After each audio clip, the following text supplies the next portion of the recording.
여러분 안녕하세요. 다시 인사하겠습니다. 강수미입니다.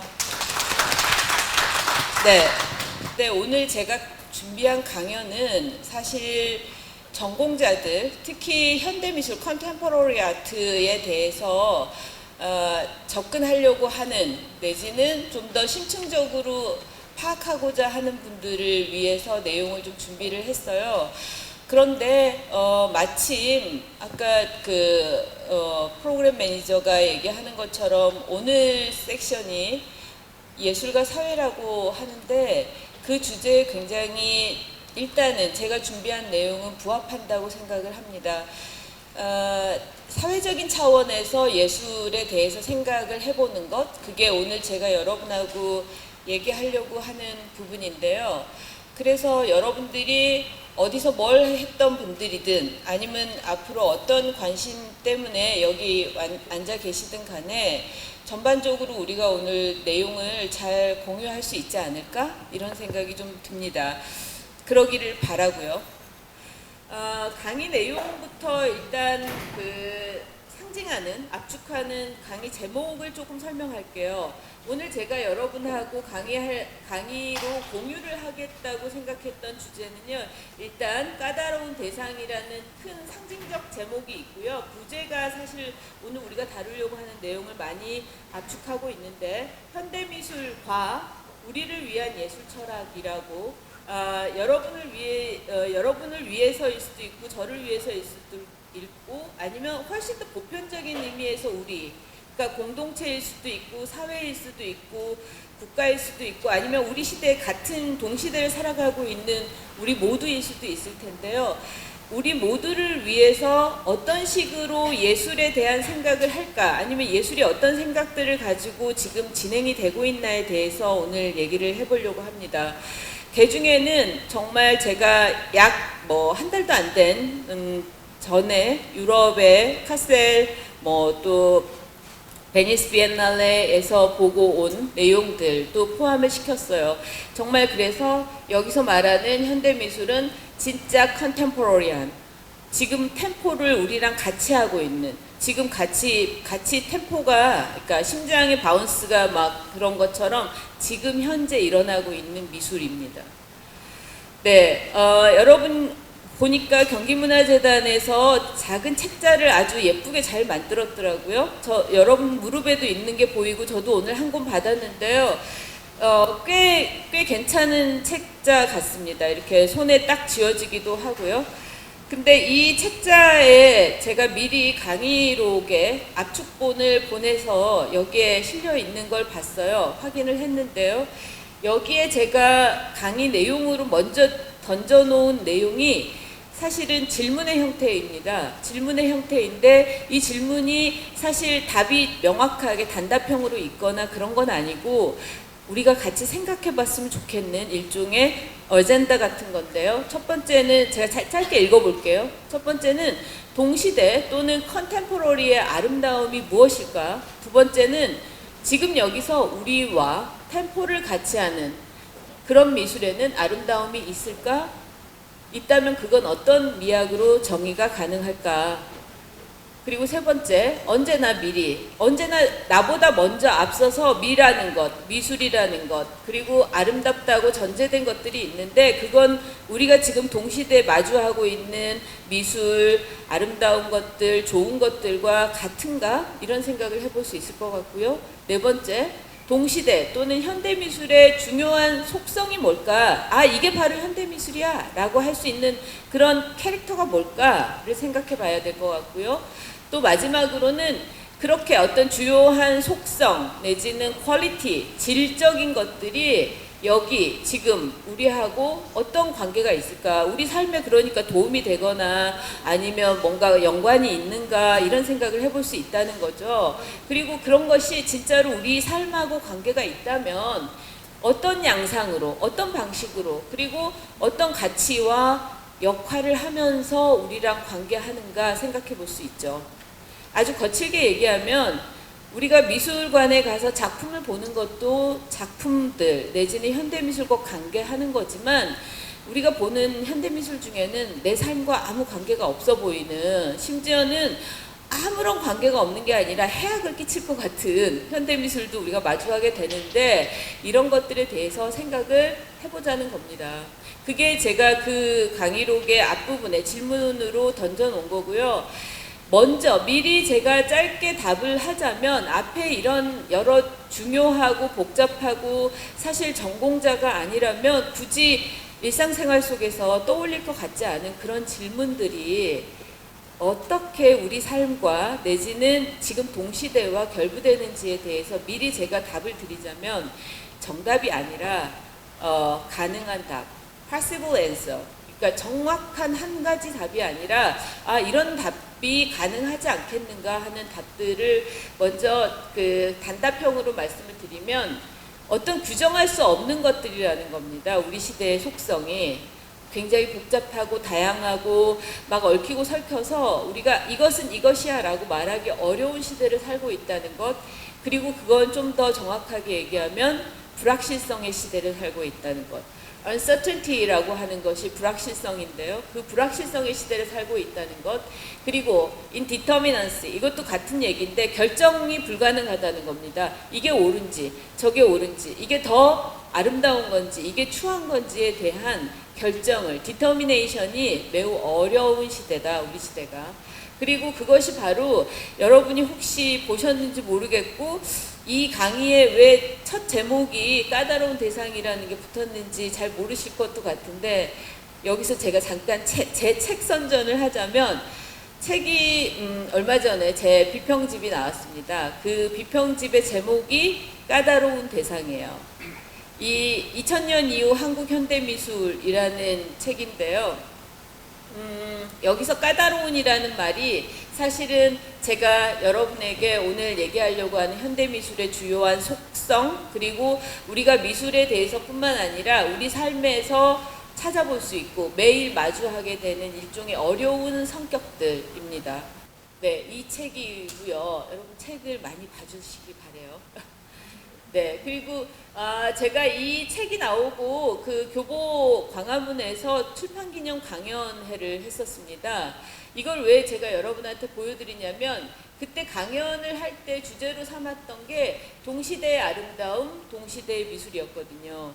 오늘 우리가 얘기하려고 하는 것도 사실은 여기서 크게 다르지 않을 것 같아 보이지만 제가 오늘 준비한 건 훨씬 더 전공에 가까운 부분이고 겹쳐지는 부분은 이겁니다. 아름다움이라는 것. 정말 아름다움이라는 게 18세기 로코코 시대의 아름다움하고 같은 건지, 15세기 르네상스 레오나르도 다빈치를 누구나 다 알지만 그 아름다움과 지금 우리가 미술에서 발견하는 아름다움이 같은지, 이런 걸 생각해 보자는 겁니다. 그때 강연의 풍경이고요. 제가 이 부분을 오늘 많이 얘기하고 싶어서 이 사진도 넣었습니다. 말하자면 이 책의 가장 중요한 축 중에 하나가 피직스, 메타피직스인데, 피직스라는 건 말 그대로 물질적 차원을 얘기합니다. 근데 우리가 지금 여러분이 앉아있는 의자의 촉감, 아니면 제 목소리, 저를 보는 것, 저를 보면서 어떤 식으로든 느낌을 갖는 것, 이런 건 피직스의 세계입니다. 물질들의 세계. 그런데 그 물질들의 세계 너머에 메타의 차원이 있다는 거고, 그 메타의 차원이라는 게 우리가 사고하는 것, 신에 대해서 상상하거나 아니면 철학적인 어떤 사변을 계속 전개시키거나 하는 것들이 피직스 너머에 있는 메타 차원입니다. 그러나 이 용어가 보여주는 것처럼 미리 말하자면 메타피직스, 형이상학은 절대로 피직스가 없으면 불가능한 학문입니다. 그런 의미에서 여러분들이 경험하는 것, 물질적으로 경험하고 물리적으로 경험하고 지각하는 것들이 매우 중요하다는 게 오늘 제가 여러분하고 얘기하고 싶은 주제 중에 하나입니다. 그러니까 항상 우리는 너무 형이상학적인 것들을 고차원적으로 생각한 나머지 오히려 피직스의 차원에 대해서 항상 놓치게 되고 또 그걸 간과하거나 무시하게 되는데, 모든 것들은 특히 현실 사회에서는 피직스의 차원에서 출발한다는 것, 그리고 미술도 마찬가지로 여기 앉아있는 작가들이 있다면 작가들이 진료를 쓰는 것부터가 사실은 피직스의 차원이라는 것. 그러나 예술은, 철학은, 형이상학은 그 피직스의 차원에 그냥 머물러 있지 않기 때문에 철학이고 예술이고 그리고 형이상학인 겁니다. 메타 차원을 꿈꾸게 해주거나 인간이 그쪽으로 가서 사고할 수 있게 해주는 가능성을 열어주는 거예요.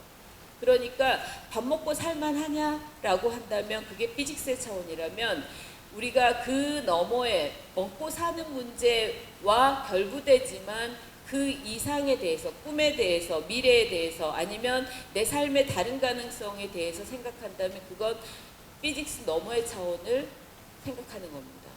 그게 예술의 기능이라는 게 제가 오늘 얘기하고 싶어하는 부분 중에 하나고요. 네. 제가 그 강의록에도 이런 얘기를 써놨습니다. 방금 얘기한 피직스와 메타피직스의 차원들이 결합돼야지만 예술이고 우리에게 형이상학이, 철학이, 예술 철학이 의미 있다는 얘기인데 이렇게 제가 써놨는데 한번 천천히 읽어볼게요. 삶에서 드러나는 다종다양하고 복잡다기한 현상들이 있습니다. 그런데 그런 현상들로부터 철학적이고 예술적인 의미를 파악하고 해석하는 것, 나아가 우리 스스로 의미를 생산하는 일이 무엇보다 중요하고 가능하다고 저는 생각합니다. 그러니까 우리는 일상생활 속에서 매우 짜증나는 일을 겪을 수도 있고 기쁜 일 그리고 아주 쾌락적인 어떤 경험을 할 수도 있잖아요. 느낌을. 지금 예를 들면 에어컨이 너무 강하게 틀어져서 약간 서늘하다고 느끼는 건 지각의 상태 아닙니까? 그건 삶의 부박한 현상이에요. 근데 그 현상들로부터 우리는 좀 더 철학적이거나 예술적이거나 아니면 좀 더 자기 자신의 삶을 좀 거창하게 얘기하면 구원할 만한 의미를 해석할 수 있고 우리 스스로가 그런 능력을 갖고 있을 뿐만 아니라 예술을 통해서 그거를 극대화할 수도 있다고 말하고 싶습니다. 미술을 내지는 예술을 철학을 공부해야 되는 가장 중요한 뭐라 그랬죠? 요즘에 K이득? K이득 맞죠? 엄청난 이득이 거기 있다는 겁니다. 웃자고 한 얘기인데 안 웃으셔서 굉장히 네. 제가 강의 시작부터 너무 이렇게 무겁게 시작을 해가지고 여러분이 무거워지시는 것 같아서 제가 좀 가볍게 해보려고 했더니 안 되네요. 네. 그러면 어떻게 말하자면 아주 구박하고 날것에 하찮은 어떤 이런 일상생활의 현상들로부터 굉장히 긍정적이거나 가치가 있는 의미들을 우리 스스로 해석하고 생산해낼 수 있을까? 그거에 대해서 되게 노골적으로 질문할 수 있지 않겠습니까? 밥 먹고 살기도 힘들어 라든가 내지는 다들 그렇게 살고 있는데 어떻게 거기서 유의미한 의미를 내가 생산할 수 있다는 거예요. 할 수 있잖아요. 제가 이렇게 원고에다 써놨습니다. 첫 번째, 넓게는 아주 넓은 생각을 해보면 지금 우리가 살고 있는 어떤 상황을 현존이라고 합니다. 철학에서는. 근데 우리의 현존을 성찰하는 거죠. 반성하는 거죠. 밤마다 우리 오늘 어땠어? 이런 것처럼 좀 더 거창하게는 그런 부분보다 나아가지만 그렇게 함으로써 동시대 미학을 정리하고자 하는 의지, 그게 그 사유의 질문들입니다. 그러니까 내가 지금 보고 있는 이 작품이 유의미한가? 내지는 내 삶과 관련이 있는가? 내 삶이 아니라 우리 시대랑 어떻게 연결되지? 우리 시대가 굉장히 갈등의 시대니까 미술 작품도 이렇게 갈등을 보여주는 거 아닐까? 이런 생각들을 해볼 수 있다는 겁니다. 넓은 의미에서. 세부적으로는요. 현대미술, 특히 컨템포러리 아트, 오늘 보려고 하는 여러분들이 보시면 이게 뭐야 하는 것들도 꽤 있을 겁니다. 근데 그런 컨템포러리 아트가 갖고 있는 어떤 경향성이 있어요. 텐던시, 그쪽 방향으로 가고 있는 어떤 것들이 있는 겁니다. 그런 경향들, 그리고 주요한 특성들, 그리고 사회적이거나 개인적인 차원에서 미술이 어떤 존재하는 이유, 작용하는 방식, 역할, 가치 이런 것들에 대해서 우리가 이해를 해볼 수 있는데 그러기 위해서는 제가 앞에서 처음에 던졌던 이런 질문이 필요하다는 겁니다. 이런 질문이 떠올라야지만 그 다음에 우리 스스로 답을 찾으려고 하는 노력도 한다는 거죠. 네, 긴 얘기를 하기 전에 지금부터 제가 이제 사례를 보여드릴 거예요. 이 사례는 지금도 온고잉 진행형의 작품입니다. 베니스 비엔날레에 가면 여러분들이 베니스에 가셔서 비엔날레 본전시와 국가관 전시가 있는데 국가관 전시장에 그러니까 자르디니 공원이 있는데요. 그 공원에 여러 국가들의 파빌리온이 있어요. 근데 그 파빌리온 중에서 사실은 베스트 오브 베스트를 뽑아서 상을 주거든요. 골든 라이온이라는 걸 금사자상이라고 합니다. 이 금사자상을 국가관에 주는데 올해 국가관은 어디서 받았냐면 독일에서 받았어요. 게르마니아라고 하는 고대 도어가 써져 있는 독일관이 받았는데요. 이 독일관의 대표 작가는 딱 한 명이었습니다. 우리나라는 한국의 코디체하고 이한 두 작가가 나갔었는데요. 그러니까 국가관마다 각자 큐레이터나 소위 커미셔너의 방식에 따라서 전시 형태가 결정되기도 하고 작가 수가 결정되기도 하는데 독일은 이번에 한 명의 작가가 독일관을 대표해서 컨템포러리 아트를 보여줬습니다. 제가 자세한 설명을 하기 전에 비디오를 하나 보는 게 좋을 것 같아서 링크를 해왔어요. 도이체 벨레라고 하는데요. 독일의 소리, 뭐 이렇게 얘기할 수 있습니다. 독일 국제 방송입니다. 도이체 벨레가 이 안네 임호프라고 하는 이 독일관을 대표하는 작가에 대해서 짧게 리뷰도 하고 베니스 비엔날레 피스도 보여주는, 작품도 보여주는 영상을 하나 만들어 놨거든요. 5분 안 되는 영상을. 그거를 여러분 지금 저랑 보실래요? 네, 보고 싶으시죠? 네. 베니스까지 못 가니까. 저 영상은 꼭 보는 게 좋습니다. 사실은 도이체 벨레가 제공하는 저 영상이 압축적으로 올해 그 베니스 비엔날레 독일관의 안네 이모프의 파우스트라는, 독일어로 파우스트고 영어로는 피스트예요. 그러니까 주먹 내지는 주먹질이라는 제목의 작품인데요. 여러분이 지금부터 이따가 영상을 보시면 알겠지만 그걸 이게 미술이야 라고 할 수도 있고, 되게 보수적인 분들은 또 굉장히 현대미술에 노출되어 있는 사람들한테도 이게 굉장히 복합적인 장르이자 아주 막 이렇게 뭔가를 횡단하는 것 같은, 장르들을 횡단하거나 막 섞어놓은 것 같거나, 이게 뭐야 도대체, 패션쇼야? 아니면 무슨 연극이야? 오페라야? 뭐 이런 거를 가늠하기 어려운 굉장히 복합 장르를 보실 수 있는데요. 그걸 영상을 보면 제가 이런 설명을 안 해도 될 정도로 아주 간명하게 영상을 잘 만들어 놨는데, 제가 인용한 문구는 바로 그 안네 임호프의 파우스트라는 작품에 대해서 아주 짧게 소위 그 작품의 핵심만, 내용만 잡아놓은 부분입니다. 안네 이모프는요, 지금 나이가 그렇게 많지 않아요. 40대 초반인데 소위 미술계, 국제 미술계에서 라이징 스타입니다. 떠오르는 샛별이고 가장 주목받고 있는 가장 문제적인 아티스트예요. 근데 이 안네 이모프가 라이징 스타라고 하니까 아주 무슨 신의 작가 이런 거 같은데 그렇지 않습니다. 굉장히 헤비급의, 그리고 소위 뭐 함부르그 바노프 이런데 소위 메이저 국제 무대 내지는 전시장, 공연장에서 계속해서 문제작을 보여주고 있는 작가예요. 그런데 이 작가의 작품에 베니스 비엔날레 버전도 마찬가지인데 복합 장르가 들어갑니다. 회화가 있고요, 당연히. 프랑크푸르트 슐레, 쿤스트 슐레에서 공부했는데 회화를 전공했어요. 회화도 있고 사운드도 있고 퍼포먼스도 있고 또 연극도 있고 그다음에 조각도 있고 건축, 설치 이런 것들이 다 복합되어 있는 소위 종합예술이 바로 지금 안네 이모프가 시도하고 있고 계속해서 성공하고 있는 작품이에요. 근데 여러분한테 안네 이모프를 보여드리는 가장 1차적이고 단순한 이유는 방금 얘기한 것처럼 현대미술, 컨템포러리 아트가 더 이상 회화나 조각이라는 말 그대로 19, 20세기 조형 예술이 아니라는 겁니다. 그러니까 계속 미술 그러면 그림 그리신다고요? 라든가 미술을 했는데요? 그랬더니 조각한다고요? 이런 식으로 소위 사고하는 걸로는 더 이상 이 컨템포러리 아트를 여러분이 접근하기가 어려워요.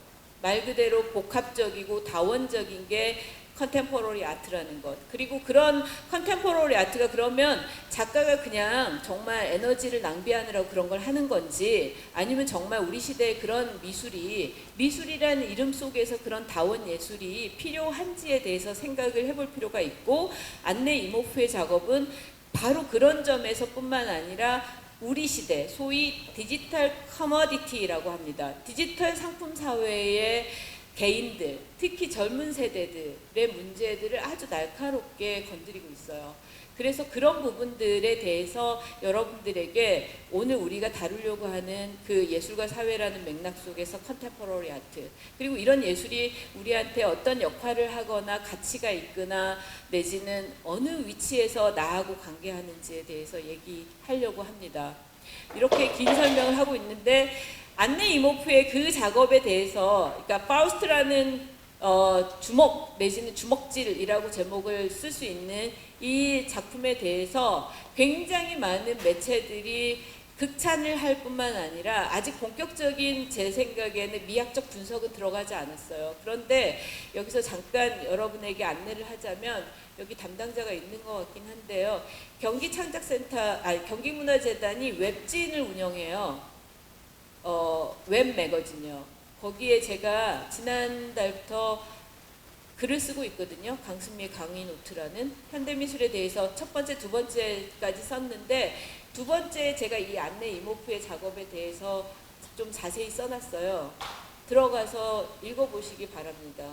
자세한 내용들에 대해서 물론 우리 수업에서도 오늘 얘기를 하겠지만 저는 안네 이모프의 작업이 여러분들에게 건드리는 어떤 부분들, 특히 여기 젊은 사람들이 좀 많이 있는데 그 우리가 겪고 있는 소위 디지털 사회, SNS 사회, 미디어 사회, 미디어로 포화되어 있고 심지어 미디어로 자기를 계속 노출하는 이 시대에 내지는 나와 타인과의 관계 같은 것들에 대해서 어쩜 이렇게 세련되고 어쩜 이렇게 그럼에도 불구하고 냉혹하게 냉철하게 작품을 잘했을까 싶었던 게 저는 베니스 비엔날레 안네 이모프의 독일관 작품이었습니다. They control the crowds. 보세요, 여러분. Art enthusiasts 긴 거 must 아니니까요. queue for at least 1 hour to get in.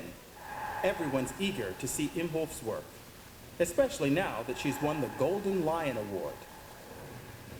Inside the pavilion, the atmosphere is calm and serious. Casually clad performers, discreetly directed by Imhof, take over the pavilion and retreat to platforms. Simultaneously, other performers crawl underneath the thick glass floor. They're visible, but inaccessible. The performance is titled Faust, German for fist, and the pavilion feels like a mix between a cathedral and a nightclub.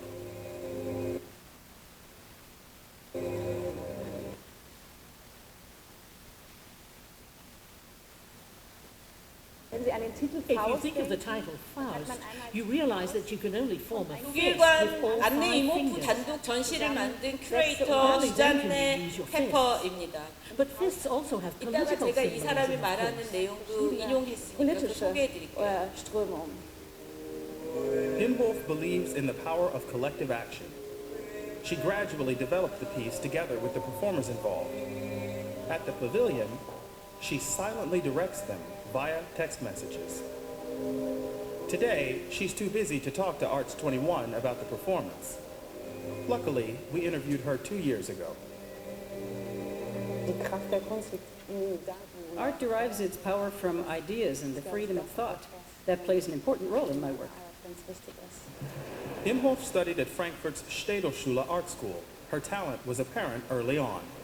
Ich denke, das sind vornehmlich Bilder, die I primarily produce images to which the aspect of temporality is added. dazugegeben haben. That means my work is finite. Natürlich gebe ich damit eine Endlichkeit vor. I think performances have a different temporality to paintings or sculptures in this sense. Eine andere Endlichkeit ist als von einem Gemälde oder einer Skulptur. Beide haben eine. In another performance titled Deal, Imhof transformed buttermilk into a currency to be passed on. 2 years ago, she was nominated for Germany's renowned National Gallery Award for Young Artists, alongside 4 other artists. Imhof won. Her mysteriously expressive art was a hit.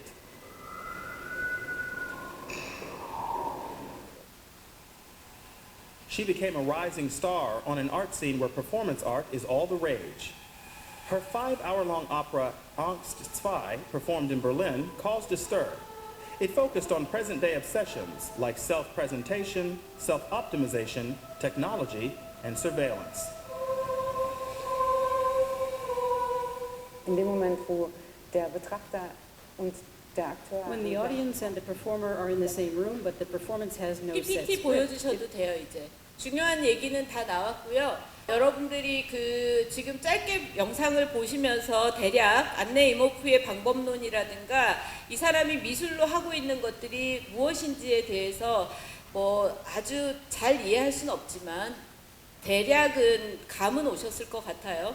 그 기반에서 지금부터 제가 좀 설명을 해 들어가겠습니다. 지금 인용한 이 문구는 듀리드, 그러니까 57회 베니스 비엔날레 국가 간의 독일에다가 금사자상을 준 심사위원들이 안네 이모프의 작업에 대해서 소위 크리틱을 한 겁니다. 어떤 식으로 이 작품이 의미 있는지에 대해서 이렇게 얘기했습니다. 파우스트는 굉장히 파워풀하고, 그러니까 힘있고, 그렇지만 디스터빙하는, 뭔가 이렇게 혼란스러운 그런 어떤 설치 작품인데, 거기서 중요한 건 뭐냐면 굉장히 긴급한 질문을 하고 있다는 겁니다. 뭐에 대해서, 우리 시대에 대해서, our time, 우리 시대에 대한 굉장히 급하고 중요한 질문을 제기하고 있는 인스톨레이션 작품이 바로 파우스트다라고 평가를 하고 있어요. 여기서 이 주리가 하고 있는 말에 대해서 우리가 좀 생각을 해볼 필요가 있는데, 이 심사위원들이 더 이상 조형적으로 뛰어나다, 예술 기교가 아주 탁월하다 이런 얘기를 하고 있지 않습니까? 우리 시대의 소위 굉장히 중요하고 다급한 urgent question을 제기하고 있는 작품이 바로 이 파우스트다. 그리고 그 파우스트는 굉장히 미술 작품으로서도 강력하지만 또 하나 성격을 제기하고 있는 게 뭐냐면 디스터브 한다고요. 우리를 혼란스럽게 한다고요. 우리를 관조의 영역으로 저 넘어 어떤 피안의 유토피아적인 편안함으로 보내주는 게 아니라 이 작품을 보면 우리는 오히려 무엇인가 혼란스럽고 우리 시대에 대한 어떤 더 불편한 어떤 생각들을 할 수 있게 해준다. 그게 바로 이 작품이 갖고 있는 가장 중요한 가치고 능력이다라고 평가하고 있는 겁니다. 이게 매우 저는 중요하다고 생각해요. 우리 시대 미술은 조형적으로 내지는 뭔가 시각예술의 어떤 그 형태상으로 우아하거나 고요한 아름다움을 보여준다든가 이런 게 아니에요. 우리에게 굉장히 불편한 인식을, 질문을 던지고 있고 우리 삶에 대해서, 그래서 우리가 속해 있는 사회에 대해서 다르게 생각해 보는 것, 남들이 생각하라고 하는 게 아니라 이 예술가가 건드리고 있는 방식들로 한번 들여다보라고 하는, 그게 바로 현대미술의 매우 중요한 펑션이다, 기능이다, 이렇게 말할 수 있습니다. 스틸 커틀입니다. 작가고요. 아까도 얘기했던 안네 이모프고 퍼포머들입니다. 이모프의 퍼포머들인데 아까 제가 말씀드린 경기문화재단 웹진에 들어가면 제가 이에 대한 걸 좀 자세하게 써놨어요. 그러니까 한번 읽어보시고 오늘 제가 얘기하는 내용은 좀 더 거칠게 좀 더 건너뛰면서 얘기를 하겠습니다. 이 퍼포머들이 아까도 영상을 보시면 알겠지만 함부르그 바노프에서 앙그스트, 그러니까 불안이라는 작품에서도 등장하고 꽤 여러 번 지금 이 작업들을 계속 같이 하고 있습니다. 안네 이모프하고. 근데 이 사람들은 대부분이 굉장히 젊고요. 모델 같은 모습들을 한 실제로 신체적 조건이라든가 느낌이나, 그런데 콜리오그라피에 매우 뛰어난, 안무도 매우 잘하고 퍼포먼스도 아주 뛰어난 친구들인데요. 이 사람에 대해서 안네 이모프가 이렇게 얘기하고 있습니다. 나는 이 사람들한테 어떤 역할이나 캐릭터도 주지 않는다. 영화나 연극처럼 주지 않고 자기네들의 모습을 가지고 퍼포먼스를 한다는 겁니다. 그 현장에서. 그런데 그렇기 때문에 이 사람들이 어떤 이 시대 젊은 제너레이션 세대를 대변하는 것도 있고 보여주는 것도 있고, 그 다음에 또 한편으로는 뭐요? 아까 제가 말씀드린 키워드 있잖아요. 디지털 커머디티, 디지털 상품 사회. 그러니까 SNS로 자기를 이미지화 시켜서 팔고, 그리고 그것들이 계속해서 상품이 되는 사회. 예컨대 연예인이 자기를 계속 노출하거나, 연예인 아닌 사람들도 요즘 여자 남자들이 이렇게 어떤 자기의 섹시한 바디를 보여준다든가 자신의 아주 그냥 화려한 어떤 일상처럼 보이는 걸 보여주는 식으로 자기를 이미지를 레디라고 합니다. 이미 이미지화 시켜놓은, 그게 바로 디지털 커머디티, 디지털 상품 사회인데, 그런 것들을 건드리기 위해서 안내 이모프가 이 젊은 퍼포머들과 아까 보여준 것 같은 굉장히 다변적인 퍼포먼스를 펼치고 있다는 겁니다. 네, 재밌는 건 여러분 이쪽은 저도 엄청 줄을 길게 서가지고 들어가가지고 봤는데 5시간짜리 공연입니다. 이게 다 본 사람은 사실은 별로 없을 거라고 생각해요. 저도 솔직히 다 보지도 못했는데요. 그걸 보기 위해서 엄청나게 줄이 많거나 내지는 인파가 몰립니다. 들어가면 아까 영상에 보신 것처럼 사람이 섞여요. 퍼포머들하고 그렇게 유리 칸막이로 막 있는 그런 게 아니라 퍼포먼스를 하는데 사람들 사이에서 막 하고 있습니다. 또 굉장히 그런 부분도 독특하고요. 그 다음에 바깥에 독일관 전체가 새롭게 파티션을 했는데 바깥에는 이렇게 울타리를 쳐놨는데 도베르만들 있죠. 도베르만 피셔라고 합니다. 이 개종을. 도베르만 피셔가 2마리가 진짜 안에 퍼포머 모델들처럼 아주 멋진 모습으로 앉아있거나 움직이거나 합니다. 퍼포먼스를 합니다. 이들도. 심지어 그러니까 현대미술에서는 아트를 개도 합니다. 말이 좀 이상한가요? 네. 네. 자, 화이트 월러라고 하는 잡지는 현장에서 이 베니스 비엔날레 현장에서 뭐라 그러죠? 소위 주목할 만한 전시나 이런 것들을 모아서 잡지를 내놨는데요. 그 화이트 월러의 잡지에서는 이렇게 표현을 해놨더라고요. 그녀의 퍼포머들, 그러니까 이 작품 속에 피스트라는 작품 속에서의 퍼포먼스를 행한 아까 그 젊은 친구들 있잖아요. 그 친구들은 포스트 젠더다. 그러니까 더 이상 남녀라든가 전통사회가 내지는 우리 바로 모더니즘 사회가 구분해왔던 젊은 애, 소년 뭐 이런 식으로 정의할 수 없는 그 젠더 이후의 세대다. 포스트 젠더고 그 다음에 individualized 돼 있다. 이거 되게 중요합니다. 개체화돼 버렸다는 거예요. 더 이상 어떤 공동체, 가족관계, 뭐 조직관계 이 속에 있지 않고 다 인디비주얼 쪼개져 있다는 겁니다. 그리고 그 사람들 각자는 이미 이미지 레디 돼 있다. 아까 제가 쓴 말 있잖아요. 이미지 레디. 이미 이미지화 돼 있다는 겁니다. 그리고 그 사람들이 기대하는 게 뭐냐면 디지털 상품 사회가 된 어떤 기회들. 그러니까 자기가 디지털 상품 사회의 어떤 상품으로서 팔릴 수 있거나 사랑받을 수 있거나 매력적일 수 있는 어떤 것들이 준비되어 있는 사람들이라는 겁니다. 이 퍼포머들이. 그리고 안내 이모프는 그런 사람들과 더불어서 어떤 배역이나 시나리오를 짜놓지 않고 상황 속에서 계속 우리 시대의 어떤 현상들로서 행위를 보여주는 아트를 했다는 거죠. 네, 아까 출연했던 수잔네 페퍼, 독일 큐레이터고요. 이 독일 큐레이터가 독일관을 맡아서 어포인트먼트한 게 그러니까 독일관 대표 작가로 선정한 게 안내 이모프인데 이모프에 대해서 이렇게 얘기하고 있습니다. 이모프가 이런 말을 했다. 아티스트는 뭐를 여러분 영어를 막 계속 얘기하니까 피곤하시죠? 급 피곤이 몰려오시죠? 근데 제가 이렇게 꼼꼼하게 해석을 해드릴게요. 잘 들으시면 해석이 가능합니다. 제가 다른 때는 번역을 해서 가지고 오는데요. 이제 더 안 하려고 해요. 번역을 안 하고 원어를 보여드리려고 합니다. 어떤 강연에서도 제 수업에서도 학교 수업에서도 왜냐하면 원어가 중요해서가 아니라 그렇게 사고를 하는 게 필요하니까요. 특정한 단어들, 이미지 레디라든가 디지털 커머디티 같은 단어들 때문에. 그래서 약간 여러분이 금방 이렇게 접속이 잘 안 돼도 왜냐하면 저도 마찬가지예요. 모국어가 아니니까. 그렇지만 그 언어들 2개를 이중화 시켜보자고요. 여기서 이렇게 얘기하고 있습니다. 개인들의 관계, 그 개인들의 관계가 사회와 맺는 그 관계들을 포트레잉하는 것, 초상화처럼 떠서 보여주는 게 바로 안내 이모프의 작업의 목적이라고 얘기합니다. 그러니까 우리 시대가 어떤지를 보여주고 싶은 게 안내 이모프가 작업하는 이유래요.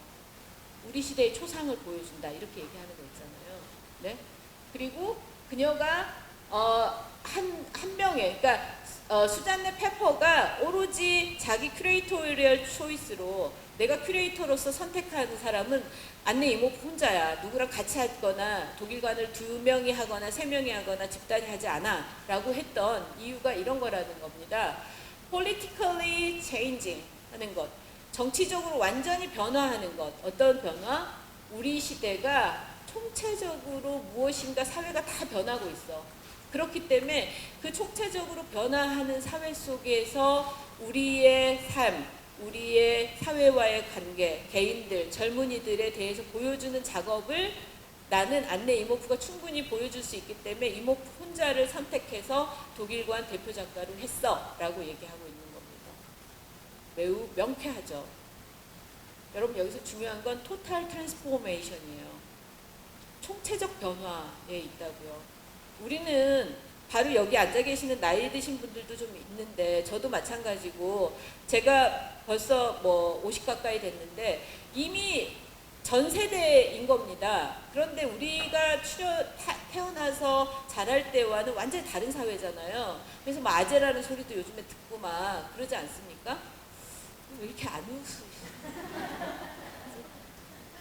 아니 그러니까 아재라는 말은 이 시대에 어떤 세대적인 간극을 보여주는 단어라고 저는 생각해요. 아재라든가 아니면은 예전에는 아무렇지도 않았던 말들이 이제는 성희롱이고 뭐 어떤 성적으로 모욕적인 발언이 되고 이런 것들 있잖아요. 저는 그걸 변화하겠다는 게 아니라 사회가 그렇게 totally 트랜스포테이션 하고 있는 겁니다. 변화하고 있는 거예요. 그리고 그런 인식들이 있지 않으면 우리 사회에서 계속 무엇인가가 문제가 갈등이 해결되지 않을 거예요. 그래서 우리는 이렇게도 얘기할 수 있습니다. 현대미술을 우리가 꼼꼼하게 그리고 좀 더 능동적으로 이해하고 의미 파악하고 즐기려고 해야 되는 이유 중에 하나는 바로 그런 걸 건드리고 있기 때문에 작품을 통해서 우리는 사회적 인식까지 나아갈 수 있고 좀 더 다른 사람들하고 좋은 관계 속에서 스스로 더 나은 사람으로 살 수 있는 학습을 미술 작품을 통해서 할 수 있기 때문이에요. 우리가 이런 걸 하는 이유기도 합니다. 네. 자, 그런데 이제 안내 이모프에서 좀 건너 다른 쪽으로 이제 나와야 될 것 같은데요. 제가 여기서 밑줄 그은 부분 있었잖아요. 여기 our time. 그러니까 안내 이모프 작가 말이든 아니면 수잔네 페퍼 큐레이터 말이든 되게 강조하는 건 뭐냐면 조형적으로 아름답다든가 고대 그리스 조각처럼 우아하다든가 이런 얘기가 없잖아요. 뭘 강조하냐면 계속 시대를 강조하고 있지 않습니까? Our time, contemporary 뭐 이런 말들을 하고 있잖아요. 그 얘기는 미술이 더 이상 미술 영역 안에 있지 않다는 겁니다. 미술은 미술 자체로만 있는 게 아니라 사회 속에, 공동체 속에, 우리 삶 속에 같이 있고자 하고 현대미술이 특히 그거를 마구 이렇게 탐욕적으로 하고 있어요. 그래서 Art and Society, 그러니까 예술과 사회라는 것이 굉장히 중요한 문제가 됐습니다. 현대미술에서는. 그런데 이게 지금 21세기 2017년 미술에서만 그러냐면 그렇진 않아요. 항상 미술은 내지는 좀 더 거창하게는 항상 예술은 자기의 시대에 대해서 제일 많이 고민하고 제일 많이 아파하기도 하고 무엇인가 아까처럼 포트레잉 하기도 하고 초상을 그려서 미리 보여주기도 하고 그런 역할들을 해왔습니다. 그래서 어떤 전시들도 항상 컨템포러리하다고 자기 스스로를 주장해왔어요. 재밌는 사례 중에 하나가 이런 겁니다. 1948년 전시예요. 1948년이면 우리 벌써 겁나 먼 거잖아요. 70년 넘은 거 아닙니까? 그죠? 근데 70년 전에도 컨템포러리 아트가 있었어요. 재밌지 않으세요, 여러분? 혼자 재밌어. 저 혼자 재밌는 것 같아요. 여러분. 재밌습니다. 네, 고맙습니다. 70년 전에도 그 사람들한테 자기 시대가 컨템포러리 했죠. 동시대였죠. 템포가 같았죠. 우리한테는 어떠냐면 벌써 한 세기가 다 돼가는 한 시대가 저물어간 그 사람들한테는 자기 시대가 가장 최근이고 가장 새롭고 가장 진보적이라고 했을 겁니다. 그래서 이 CAMH라고 하는 그 미술관이 그 휴스턴에 있는 미국 휴스턴에 있는 미술관인데요. 그 This is Contemporary Art, 이것이 현대미술이다 라는 전시를 만들었는데 재밌는 건 품목을 보세요, 여러분. 막 섬유도 있고요, 보석도 있고 회화 막 그다음에 벽지, 심지어 광고 막 이런 게 있잖아요. 그러니까 우리 지금 정말 특이하게도 21세기 미술만 막 다원예술 뭐 다른 것도 하고 가구도 보여주고 미술관에 갔더니 춤추고 있고 이런 건 아닙니다. 현대 미술의 특히 많은 맥락 속에서는 이런 새로운 시도들을 계속했고 사회 저변의 영역들하고 같이 하려고 하는 시도들이 굉장히 많았었어요. 또 다른 사례, 앞에는 컨템포러리였는데 이 전시의 제목은 This is Tomorrow입니다. 여러분 컨템포러리는 지금이잖아요. This is Tomorrow 뭘 뜻하고 싶었을까요? 저 전시를 기획한 큐레이터는 이게 바로 내일이다. 뭐 이거는 뭘까요? 자기네들 미술이 가장 어드밴스드 돼 있고 하이엔드하다. 최첨단이고 우리는 미래로 가고 있어. 뭐 이런 걸 보여주는 식의 컨셉의 전시였겠죠. This is tomorrow. 이것이 내일이다. 내일이다라는 전시가 있었습니다. 이 전시가 흥미로운 건 미술사에서 되게 중요한 전시인데요. 왜 중요하냐면 여러분이 요즘 다들 좋아하시는 팝아트가 여기서 시작됐습니다. 팝아트가 This is Tomorrow 전시. 물론 앤디 워홀이 들어가 있는 전시는 아니에요. 왜냐면 이건 영국, 유럽 쪽의 전시였거든요.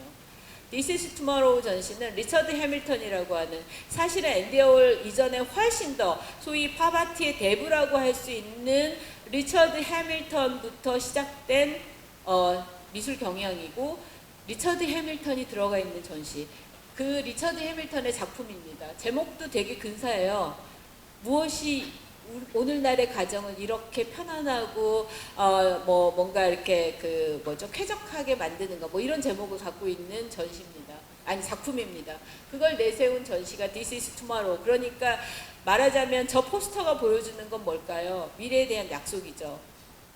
우리는 이제 청소기가 청소를 하고 그리고 여유가 많아서 자기 몸을 트레이닝하고 이런 시대를 살 수 있을 거예요. 내일이면. 이런 식의 약속의 전시였던 겁니다. 네, 로렌스 얼러웨이가 이 전시에 대해서 쓴 건데요. 길게 설명하지는 않을 거고요. 제가 좀 주목하는 건 이런 전시들에서도 여전히 이미 1956년 전시였는데도 우리가 요즘에 현대미술, 특히 여러분 전공자들 아마 있을 것 같아요. 아니면 미술대를 지금 다니고 있는 사람들, 특히 잘 나가는 한국 작가들을 매우 이렇게 질투하면서 나는 언제 잘 나갈까 이러는 학생 작가들이 있을 것 같은데 그 사람들이 많이 알고 있는 요즘 핫한 미술 전문 용어들이 있죠. participation, collaboration 이런 말들. 그죠? 있죠? 왠지 알 것 같은 얼굴이야. 참여, 협업 막 이런 말들. 여러분 근데 그게 21세기 버전이 아니에요. 1956년에 벌써 collaboration, interdisciplinary 뭐 이런 말들이 다 유행하고 지금은 소위 리마인드의 시대입니다. 창조성이 떨어진다고 누구는 그렇게 굉장히 시니컬하게 얘기하기도 하지만 자, 세 번째 사례는 Your Bright Future. This is Tomorrow에서 더 나아가서 이제 이게 당신의 밝은 미래예요. 막 이렇게 보여주는 전시. 이 전시는 한국에서 기획한 전시입니다. 한국답죠. 굉장히 강력하게 뭔가를 얘기하고 싶어하는 국립현대미술관이 한국 작가들, 특히 한국 현대미술가들을 중심으로 이게 바로 우리의 빛나는 미래입니다 라고 만든 전시가 바로 Your Bright Future라는 전시고 바탕에 깔려있는 작품은 그 유명한 서도호의 작품입니다. 자, 그래서 말하자면 앞에서 봤던 This is Contemporary Art, This is Tomorrow, Your Bright Future라는 이 세 개의 전시들을 여러분한테 제가 보여드리면서 무슨 얘기를 하고 싶었냐면 미술이 항상 현재를 건드린다고 내지는 우리는 미래를 보여줄게 라는 식의 약속들을 하는 게 바로 미술이었다는 거고 그것이 또 한편으로는 공허한 약속일 수도 있지만 미술이 사회에서 역할을 하고 있는 부분이었다는 거죠. 먹고 사는 문제를 넘어서. 앞에 얘기 제 책에 이제 잠깐 인용을 제가 해놨는데요. 첫 번째 얘기로 돌아가서 그러면 동시대 미술, 컨템포러리 아트의 중요한 속성 그러니까 앞에 맨날 1948년에도 1956년에도 뭐 미래의 작품이라는 등 이게 현재라는 등 하는 전시들이 있었는데 그럼 지금 컨템포러리 아트의 주요한 속성은 뭐냐 이렇게 정의를 알고 싶으실 수 있죠. 궁금하지 않으신 것 같지만 제가 알려드릴게요. 제가 미학자로서 정의 내릴 수 있는 컨템포러리 아트의 가장 중요한 속성은 진짜 까다로움입니다. 내지는 여기 말한 것처럼 규정하기에 어렵다, unidentified 돼 있다. 규정할 수가 없다는 거예요. 그러니까 앞에 봤던 안내 이모프의 작품도 이게 그림이야? 이게 뭐 퍼포먼스야? 아니 이 사람 자기 역할도 없는데 자기 혼자 와서 이렇게 바닥에 기면서 노래 불렀다며 이게 어떻게 예술이야? 이럴 수도 있는 것들이 마구 섞여 있다는 겁니다. 그래서 아이덴티파이 하기가, 규정하기가 매우 어려워요. 그래서 사실은 규정의 영역 바깥으로 계속 빠져나가는 게 현대미술이다. 이렇게 정의할 수 있다는 거. 그러니까 규정을 못한다는 게 소위 규정할 수 있는 정의다. 이런 약간 모순 화법이지만 그렇게 얘기할 수 있습니다. 이건 좀 넘어갈게요. 복잡한 얘기인데. 근데 uncertainty, 간단하게 얘기하면 이런 겁니다. 우리가 불확실성이라는 얘기를 해도 불확실성도 굉장히 여러 가지로 나눌 수 있다는 거예요. 특히 철학에서는 인식론적으로 불확실성이 있을 수 있고 존재론적으로 불확실성이 있을 수 있다고 얘기합니다. 그러니까 인식론적으로는 이런 거죠. 여러분, 무엇인가 개념적으로 규정하기 매우 어려운 것들 있잖아요. 그런 게 바로 인식론적인 불확실성입니다. 그런데 존재론적 불확실성은 뭘까요? 예컨대 우리는 이제 이미 그것도 확실성의 시대인데, 예컨대 옛날에 하리수 같은 사람이 사회에 출연했을 때 우리 사회는 그 존재를 어떻게 규정해야 되는지 알 수 없었어요. 그리고 나중에 한참 사회에 어떤 경론이 있다가 트랜스젠더라든가 이런 말들이 나오지 않았습니까? 그게 바로 존재론적인 불확실성 같은 겁니다. 그리고 또 이런 것도 있죠. 여러분이 앉아있는데 지금 내가 이 수업이 재밌는지 그렇게 유의미한지 잘 모르겠어. 그치만 계속 듣고 싶어. 이 기분이 뭐지? 이런 것도 존재론적인 불확실성입니다. 우리의 기분, 우리의 정서, 아니면 우리가 무엇인가에 대해서 어떤 그 사고할 때 아주 확고부동한 하나의 정답이 아닌 것들에 대해서 우리는 불확실성을 얘기할 수 있습니다. 네, 지금부터는 사회적 현상을 얘기하려고 해요. 앞에 안네이모프 작업을 얘기했지만 여러분 디지털 커머디티 얘기했었잖아요. 우리 사회도 지금 사실은 그 소셜미디어의 어떤 긍정적인 효과와 부정적인 효과에 대한 것들이 계속 매일 실시간으로 논쟁이 되거나 사례들이 나오고 있지 않습니까? 한편으로는 소셜미디어를 통해서 어때요? 우리는 공권력이나 공공기관들이 할 수 없는 어떤 문제를 개인이 제기하고 그것이 이슈로 되고 그래서 개선되기도 하는 그런 선기능을 맞닥뜨리죠. 근데 또 한편으로는 잘못된 이슈나 정보 같은 것들이 거기에 흘러나와서 그 다음부터 사람들이 갈등과 이상한 어떤 그 소위 뭐라 그러죠? 사이버 불링이라고 그러는데요. 그 사이버상에서 이렇게 그 비난하고 막 이렇게 흔드는 거 있잖아요. 그런 것들도 굉장히 심해졌지 않습니까? 그런 것들의 사례인데요. 존 론스는 소설가이고 다큐멘터리 작가인데 테드라는 강연에 나와서 이 주제를 좀 다뤘습니다. 온라인이 너무나 부끄러워질 때, 부끄러운 상태로 갈 때, 온라인 상태가 라고 하는 사례를 가지고 강연을 했었는데요. 바로 그게 우리 시대라고 얘기하고 있고, 사례로 들고 있는 걸 제가 캡처를 좀 해왔는데요. 여기까지 얘기할 겁니다. 저스틴 사코라는 여자가 있는데 이 사람이 무슨 광고회사의 그냥 그 직원이었나 봐요. 근데 이 사람이 비행기 타고 그 여정을 떠나기 전에 왜 우리 트윗 많이 하죠. 선생님 여러분들 지금 앉아가지고 강수미 강연 듣는데 지겨워 뭐 이러고 트윗을 할 수도 있잖아요. 말하자면. 근데 그런 식으로 이 사람도 비행기 타기 전에 약간 지루한 시간에 자기 이제 아프리카 갈 건데 아프리카에 가서 부디 에이즈에 걸리면 안 되는데 뭐 이러고 근데 나는 안 걸릴 거야. 왜냐면 나는 백인이니까. 너무 용감하죠. 지금 맥락에서 보면 너무 용감한 것 같아요. 근데 어쨌든 이런 트윗을 올린 겁니다. 근데 이 사람 팔로워도 별로 없고 100명도 안 되고 그러니까 그냥 그리고 자기가 뭘 올려도 반응이 거의 없었어요. 그러니까 이런 말을 그냥 띡 쓰고 비행기 타고 아프리카까지 간 겁니다. 자고. 그 사이에 그 휴대폰은 꺼져 있었을 거고. 근데 난리가 난 거예요. 그 사이에. 누군가가 좀 더 팔로워가 많은 어떤 기자가 이 트윗을 리트윗을 시켰어요. 그랬더니 그 다음엔 완전히 소셜 불링이 된 겁니다. 사회적으로 완전히 비난이 폭주하는. 트위터를 통해서 그 온갖 욕설과 너는 아프리카 가서 무슨 뭐 정말 매춘할 거냐부터 그러니까 딱 인종 갈등부터 시작해서 막 민감한 얘기를 다 건드린 거에 돼버렸잖아요. 그리고 심지어는 이게 어디까지 번졌냐면 해고시켜라. 그리고 그 회사가 나서서 그래서 사과하고 해고시켰다고 보고하고 트위터에. 그리고 루머가 막 도는데 저기 사코라는 명칭이 무슨 그 뭐죠? 광산 기업의 그 대표 이름이래요, 사코가. 그래서 저스틴 사코는 그 마이닝 컴퍼니의 딸이야. 막 이런 식의 루머도 돌고. 그래서 정말 이 한 사람의 인생이 완전히 망가진 겁니다. 그 사례를 이 존 론슨이 얘기를 했어요, 테드에서. 그러니까 말하자면 굉장히 부주의한 어떤 트윗 하나가, 그리고 자기 친구 말고는 자기 트윗을 볼 거라고 생각하지 않고 그냥 농담처럼, 정말 가벼운 농담처럼, 진심도 아니고 농담처럼 나 아프리카 가는데 에이즈 걸리면 어떡하지? 근데 괜찮을 거야, 나는 백인이니까 라고 해놨는데, 그게 갑자기 어느 랜선을 타고 갑자기 막 블로업이 되더니 토네이도가 된 겁니다. 태풍이 돼서 이 사람을 다시 돌아와서 가격한 거예요. 그래서 인생을 산산조각 낸 거예요.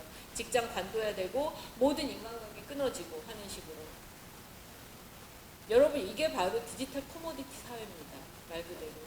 자, 그런 얘기들을 하면서 존 론슨이 한 얘기가, 이제 저는 이 부분이 이제 여러분하고 공유하고 싶어서 번역을 해왔는데요. 존 론슨이 이렇게 얘기하고 있습니다. 자기가 경험한 바로는 초창기에, 그러니까 트위터가 나온 초창기에는 어디서도 사회적으로 목소리를 낼 수 없는 사람들이 자기 개인 미디어를 통해서 목소리를 낼 수 있을 거야. 목소리 없는 사람들의 목소리. 이게 바로 트위터야 라고 생각했다는 겁니다. 그러니까 소위 소셜미디어의 민주주의적 기능에 대해서 기대를 한 겁니다. 근데 기대가 어떻게 현실이 됐죠? 악몽이 됐죠. 나이트메어가 됐죠. 사람들은 서로가 서로를 비난하고 욕하고, 바로 옆에 지하철에 탄 애가 이상한 짓 한다고 여기다가 트윗으로 얘기하는 시대가 된 겁니다. 우리 시대가. 여러분도 그렇고 저도 끊임없이 그런 걸 해요. 부주의하게. 그렇지 않습니까? 저 친구 너무 말 많아요. 걔한테 말 안 하고 여기 트윗에다 하고 있어. 근데 그걸 아는 사람은 누군지 알 것 같은 식의 힌트까지 넣어가지고. 어쨌든 그런 얘기들. 그래서 누군가의 농담이 오해를 불러일으키고 평범한 우리가 그녀를 갈기갈기 쓰죠. 그러니까 한 명 한 명의 트윗은 악랄하진 않아. 그냥 내 그 사코처럼 농담처럼 하는 거예요. 나는 걔가 내가 받고 싶은 크리스마스 선물은 사코가 회사에서 해고되는 거야. 이런 걸 올렸어요, 심지어. 그랬더니 이제 회사 대변이 나와가지고 답을 해야 되는 상황까지 갔던 겁니다. 어쨌든 그런 것. 그래서 론슨은 트위터는 기본적으로 상호 동의를 위한 장치다. 그러니까 팔로잉하고 팔로우하고 막 이런 거 돼 있는 거잖아요. 그러니까 그 안에 있는 작은 그룹 안에서 우리가 서로 동의받는다고 생각을 한다는 거예요. 그러면 뭐가 되냐면 친목이 도모되는 것만이 아니라 독재가 만들어집니다. 새로운 독재가. 제가 여러분하고 오늘 공유하고 싶어하는 내용들은 우리를 위한 예술 철학이라고 제목을 거창하게 단 이유가 바로 이런 데 있어요. 안네 이모프의 작품을 아는 것도 여러분한테 매우 중요하지만, 말하자면 우리 사회 속에서 우리가 하고 있는 어떤 행동들이 얼마나 이상하거나 그로테스크할 수 있는지, 그리고 그것들에 대해서 작가들이 얼마나 민감하게 작업하는지를 보자는 겁니다. 트위터 같은 것들이 그렇다는 거예요. 페이스북은 제가 보기엔 더합니다. 어쨌든 자, 존 론슨의 이런 얘기도 했어요. 이데올로기 있잖아요. 한 사회의 이데올로기. 우리 시대의 이데올로기는 어떤 이데올로기 같으세요, 여러분? 제4차 산업혁명, 융합, 그리고 오픈마인드 해라, 아재 같은 사람 되지 마라, 꼰대 되지 마라, 뭐 이런 것들 다 이데올로기입니다, 여러분. 근데 그런 이데올로기들을 인간보다 우위에 두는 순간 어떻게 되죠? 지금 한국 사회에 일어나는 일들이 일어납니다. 사이버 불링이 일어나는 거예요. 지하철 타면 아줌마들 이래. 막 이런 식의 것들을 막 젊은 세대가 해. 그러면 그 젊은 세대들은 또 그 기성세대가 또 비난해. 그런 식의 갈등들, 세대 갈등, 막 이런 식으로 격화가 되는 건데, 말하자면 이념을 위에 두는 것들이 너무 강해지고 있어요. 한국 사회에서도. 이념을 인간보다 위에 드는 축하고 인간을 이념보다 우선하는 측이 있을 수 있는데 최근 SNS에는 이념이 사람보다 우선하고 중요한 것처럼 굴어요. 특히 젊은 세대들이 요즘에 젊은 사람들 많은데 저도 꼰대처럼 말하자면 그렇습니다. 다들 자기 혼자 올바라. 그래서 트윗을 하고 페이스북을 해놨는데 자기는 어딘가에서 굉장히 비겁하거나 비열한 짓을 하고 있을 수도 있어. 근데 그 여지에 대해서는 생각하지 않아요. 굉장히 독재적이거나 전체주의적인 사고들을 막 하게 됩니다. 근데 자기가 원해서 그러는 게 아니라 내 커뮤니티가 계속 그 말을 받아주거든요. 맞아 막 리트윗 해주고 호응해주면 되는 거죠. 사람들은 그래서 지치지도 않고 막장 드라마를 씁니다. 모두가 위대한 영웅이거나 모두가 역겨운 악당인 드라마를 써요. 우리는 실제로 사람들이 그렇게까지 더티하거나 아주 악하지 않다는 걸 알아요. 근데도 트윗에는 그걸 격화를 시키는 것들을 한다는 겁니다. 그래서 존 론슨의 마지막 말이 아주 의미심장합니다. 우리는 매우 스마트하지만 스튜피드예요. 우리는 매우 영리한데 멍청해. 이렇게 얘기하고 있어요. 우리 시대가 그렇다는 겁니다. 우리 스스로가. 매우 똑똑한 사람들인데 매우 멍청하게 커뮤니티를, 우리 관계를 박살내는 짓들을 한다는 거죠. 우리 스스로가. 자, 다음. 여러분, 시간 많이 지났네요. 할 얘기가 많은데. 일단 앞에서 트위터 사례 중에서 제가 더 얘기하고 싶었던 거는 앞에 봤던 불확실성하고 결부시켜서 여러분이 생각을 좀 해주시면 좋겠어요. 불확실성이라는 게 그렇잖아요. 아까도 규정하기 어렵다고 얘기했잖아요. 말하자면 저스틴 사커는 잘못을 했어요. 그쵸? 그러니까 그 사람도 잘못했는데 또 말하자면 그 사이버 불링을 한 사람들도 매우 부도덕하거나 악랄했잖아요. 그죠? 그럼 누가 선하고 누가 악하지? 옛날의 동화처럼 선과 악이 이분법적으로 확 나뉘지 않나요? 규정이 아주 시플리 되지 않는다는 겁니다. 누구의 책임을 물어야 되는지도 매우 어려워지고 있어요. 거기 안에서 도덕적 판단을 하거나 사회적 책임을 묻거나 하는 것이 너무 어려워지고 있다는 겁니다. 그게 바로 우리 시대가 불확실성의 시대, 그리고 또 규정하기 어려운 시대가 됐다는 얘기입니다. 그와 관련해서 조금 더 슬프고 비극적인 얘기를 좀 해야 될 것 같아요. 사례를. 밑에 있는 건요, 여러분, 수라는 여자분인데요. 테드에 나와서 얘기한 게 뭐냐면, 너무 놀랍게도 여러분 콜럼바인 고등학교 총기 난사 사건 기억하십니까? 10몇 년 됐습니다. 벌써. 이 콜럼바인 학교에서 총기 난사를 한 가해자, 그리고 현장에서 스스로 자살한 젊은 애 엄마입니다. 너무 놀랍죠? 우리 사회 같으면 절대로 세우지 않았을 거예요. 말할 기회를 절대 주지 않았겠죠. 근데 어쨌든 이 어머니가 테드 강연에 나와서 무슨 얘기를 했냐면, 나중에 찾아보십시오. 이건 여러분랑 제가 같이 안 볼 건데요. 어떤 얘기를 하냐면, 자신의 아들이 그렇게 엄청난 범죄를, 사회 범죄를 저지른 것, 그러나 내 아들이 죽었잖아요. 또 이 딜레마의 상황들에 대한 얘기를 합니다. 그러니까 자기 스스로는 이 사건이 있은 다음에 굉장히 많은 답을 찾으려고 노력을 했대요. 그리고 제일 많이 들은 질문은 이거래요. 어떻게 엄마가 돼가지고 그걸 모를 수가 있어요? 라고 했대.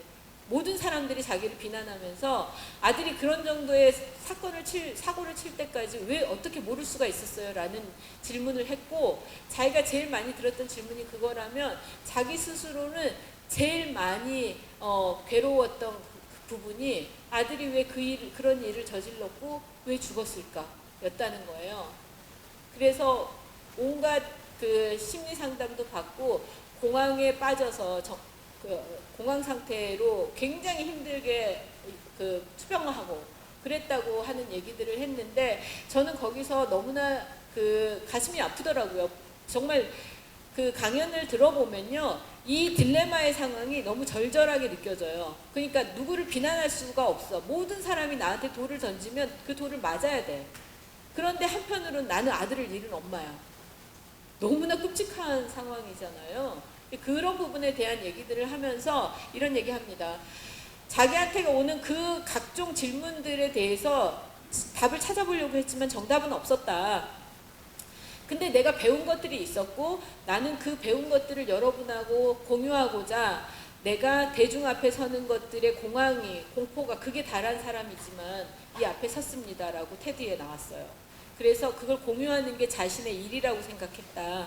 첫 번째, 자기가 그렇게 투병하면서 제일 어려움이 있었던 부분은 세 가지를 꼽았는데, 첫 번째는 제 아들 때문에 누군가를 잃고 고통받는 사람들한테 사과를 해야 되잖아요. 근데 사과하는 게 힘들었다는 게 아니라 이런 데 들어오면 모든 사람이 자기를 비난할 거고 받아들여주지 않을 거라는 그 공포가 있는 상황 속에서도 무조건 사과를 해야 되는 게 너무 힘들었다고 얘기를 하더라고요.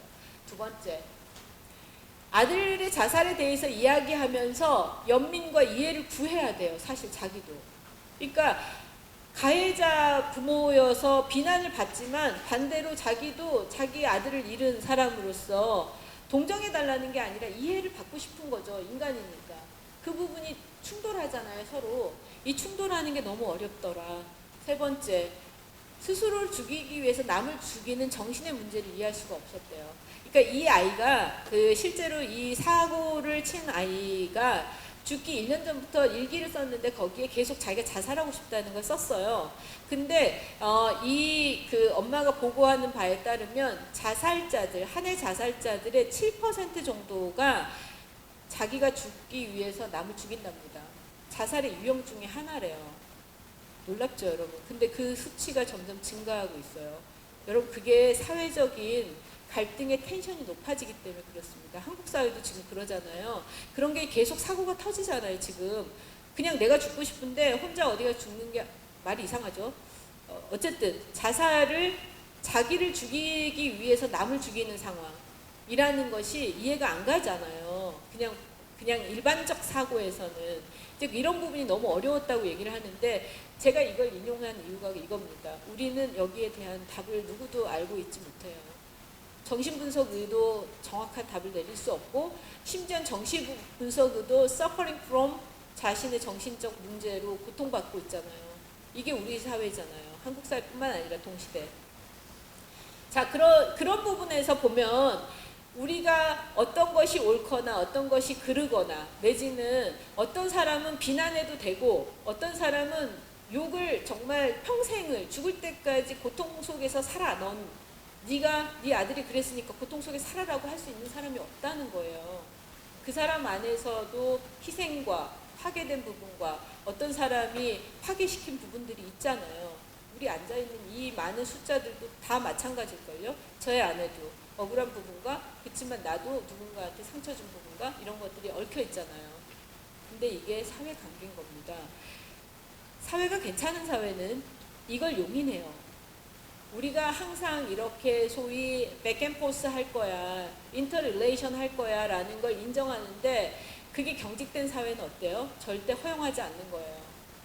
맘충, 한남충 뭐 이런 말들 하잖아요. 지금 한국 사회에서 하죠? 왜 모른 척 하세요? 다들 아는 단어잖아요. 저는 그게 사회학적으로 분석돼야 되는 용어라고 생각합니다. 한남충, 맘충, 메갈 또 뭔 단어들이 있죠? 아재, 뭐 또 아줌마들, 극성스러워, 뭐 그 다음에 또 뭐지? 노키드 존, 뭐 이런 것들 있잖아요. 점점점 그게 규제들이 엄청 심해지고 있잖아요. 우리 관계 속에서. 그리고 심지어는 요구를 하잖아요. 우리 관계 속에서 그 긴장도가 높아지고 있는데 그거를 이제 어때요?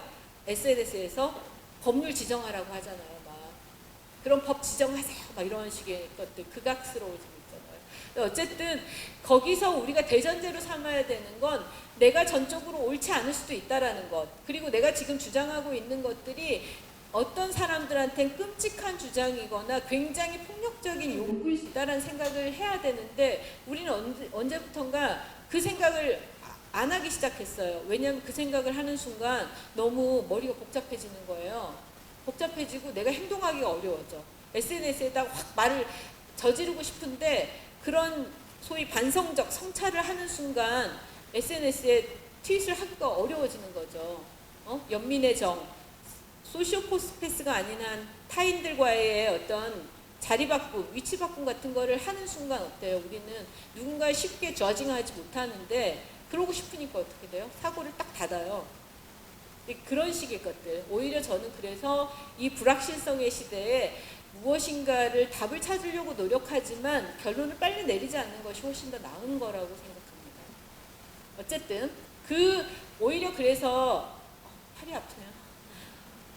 오히려 그래서 저는 이 시대의 예술가들 중에서 주저하고 갈팡질팡하고 정확하게 어떤 단호한 어떤 메시지를 전달하지 않는 방식의 어떤 제스처, 그 다음에 포스처, 그 다음에 미적인 어떤 형상을 보여주는 작가들이 좋은 작가들이라고 생각합니다.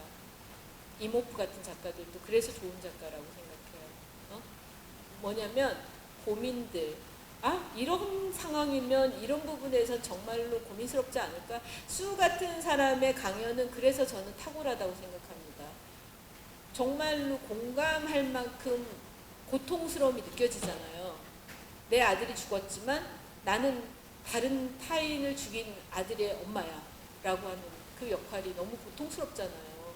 어쨌든 근데 그 비슷한 것들을 제가 그 수의 강연을 듣다가 떠올랐던 게 영화 밀양이었습니다. 이창동 감독이 영화 해가지고 굉장히 좀 사회적으로 반향을 얻은 작품이 이 밀양이잖아요. 거기에 되게 문제적 그 시퀀스는 이거지 않습니까? 이 엄마가 자기 아들을 죽인 살인범이 그 억류돼 있는 교도소를 가고 그 사이 동안 엄청난 고민과 번뇌와 막 저주와 심지어 정말 죽이겠다는 복수와 이런 걸 견디고 교회에 기회해서 비로소 이제 자기가 용서를 하겠다는 그 용서의 마음은 발현된 게 아니라 뭐죠? 자기 스스로를 억누른 식의 용서의 학습을 한 거잖아요. 용서의 학습을 하고 그걸 실천하기 위해서 교도소를 갑니다. 영화 속에서. 이건 중요한 부분이에요. 내 마음에서 정말 저 사람을 용서해야겠다가 아니라 우리는 사회적 의례와 윤리와 도덕적 관념을 가지고서 이데올로기를 앞세워서 내가 그를 용서함으로써 나는 좀 더 나은 사람이 되겠어 라고 하는 게 분명히 이 전도연 역할에 있었거든요. 그래서 갔어요. 가서 용서하겠다고 해요. 그때 놀라운 반응이 나오죠. 이런 반응이 나오죠. 고맙습니다. 정말 고맙습니다. 주니 어머니한테 우리 하나님 아버지 이야기를 듣게 되니 참말로 감사합니다. 저도 믿음을 가지게 되었거든요. 하나님이 죄 많은 인간한테 찾아와 주신 거지 라고 하면서 하나님이 이미 자기를 용서했다고 얘기합니다. 준이 엄마가 용서하겠다고 했더니 내가 교회를 다니면서 이제 나는 그런 부분에서 하나님 말씀으로 당신을 용서할 거예요 라고 했거든요. 그랬더니 되치고 나왔잖아요. 고마운데 나는 이미 하나님이 용서했어. 나는 당신이 구원해 주는 게 아니라 하나님이 나를 구원해 줬다니까 라고 얘기한 겁니다. 그래서 어떻게 해요? 준이 어머니가 한마디로 시쳇말로 네? 맞아요. 차마 내가 그 비속어를 잘 못해가지고 이 친구가 얘기했습니다. 좀 크게 해주면 좋을 텐데. 그래서 빡쳤대요. 그래서 영화 속에서 전도연이 정말 하늘이 무너져라 정말 요만한 땅콩처럼 작아져가지고 존재가 그만큼 작아져서 아스팔트 위에 작은 껌처럼 축소돼서 너무나 슬프게 울잖아요. 영화 속에서. 그게 바로 존재의 비천함 같은 겁니다. 그러면서 어떠냐면 하늘을 향해서 복수하겠다고 하죠. 하느님한테. 당신이 뭔데 내가 용서를 못하겠다는데 당신이 먼저 용서해줬냐고 막 이렇게 대들지 않습니까? 그게 인간입니다. 제가 이걸 왜 얘기하냐면 수의 경우처럼 말하자면 우리는 도덕적이고 윤리적인 차원에서 분명히 문제가 있는 것들을 알지만 그것이 어느 누구의 편을 들어주거나 단죄를 하고 뒤끝이 없이 딱 돌아설 수 있는 어떤 일상적 현실도 별로 없다는 얘기를 하고 싶은 거예요. 그것들은 굉장히 복합적이고 다원적이고 막 뒤섞여 있고 우리의 판단을 중지시키는 놀라운 공포스러운 현상들이라는 거예요. 철학에서 말하는 식으로 얘기하면. 거기에 대해서 우리는 어느 때부턴가 갑자기 너무 용감해진 나머지 계속 자기가 판관이 되고 법관이 되고 심지어는 도덕적 윤리적으로 단죄할 수 있는 권리를 가진 사람처럼 굴어요. 미디어를 통해서, SNS를 통해서. 이제 그런 부분들에 대한 거를 오히려 현대미술에서는 결정 불가능성으로 내지는 불확실성으로 다루고 있는 겁니다. 그게 정말로 그렇게 단죄를 하면 끝나는 일인지, 비난하면 되는 얘기인지에 대해서 생각해 보자고. 네, 이제 뭐 끝내자는 얘기 같죠? 그죠? 근데 저는 할 얘기가 굉장히 많은데, 어쨌든 다른 얘기로 가면 이런 겁니다. 여러분, 앞에서 제가 사례로 든, 수의 문제든 수 어머니의 문제든 아니면 밀양의 그 장면이든 아니면 저스틴 사코의 문제든들이 갖고 있는 구체적 속성은 뭐냐면 피직스예요. 현실 사회 속에서 물리적으로 일어나는 일들이에요. 그게 온라인에서 벌어져도 그쵸? 응? 그게 피직스의 차원에 있습니다. 근데 그 피직스에서 우리가 아까 제가 비유처럼 얘기했지만 전도연이 너무 절망한 나머지 진짜 아스팔트에 이창동 감독이 저는 영화 미학을 그렇게 구사했다고 생각해요. 그 시퀀스는요 정말 이렇게 뷰잉해가지고 이 전도연 역할의 그 여성을 비추는데 위에서 이렇게 찍어 누르듯이 찍어요. 그래서 정말 아스팔트 교도소 앞에 검은 아스팔트 바닥에 인간이 자기 존재를 이렇게 개방하고 있는 게 아니라 껌처럼 축소된 식으로 가장 비천하고 가장 버림받은 것 같은 존재 상태로 내버려진 것을 보여줍니다. 말하자면 우리가 어떤 부분에 대해서 그 상태 그대로 머무르면, 그러니까 피직스 차원에서 그냥 끝나버리면, 물질적 차원에서 끝나면 우리는 그런 비천하고 비속하고 구원받지 못하는, 저 종교를 믿어서 구원을 얘기하는 게 아니에요. 일상 현실 속에서의 우리 스스로의 구원을 얘기하자는 거죠.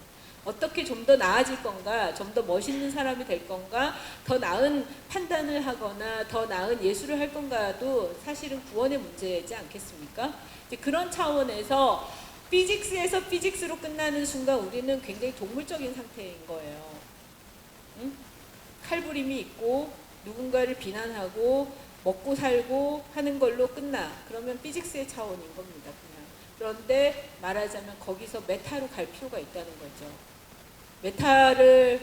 메타로 가기 때문에 우리는 그걸 고민하는 영화를 찍는 거고요. 이창동은 그걸 주제화한 수 같은 사람들은 자신의 가장 고통스러운 기억을 반추하면서 대중 앞에 공포증을 갖고 있으면서도 자신의 고민을 공유하고 같이 그 부분을 성찰해보자고 강연을 하고, 안내 이모프 같은 사람들은 훨씬 더 심볼라이즈, 상징화시키긴 했지만 말 그대로 그런 어떤 현실 사회, 특히 젊은이들의 감수성과 어떤 이미지화되는, 실체가 아니라 이미지화되는 작품, 이런 것들을 가지고 종합예술을 보여주는 식의 작업들을 했다는 거죠. 이거 좀 넘어가고요.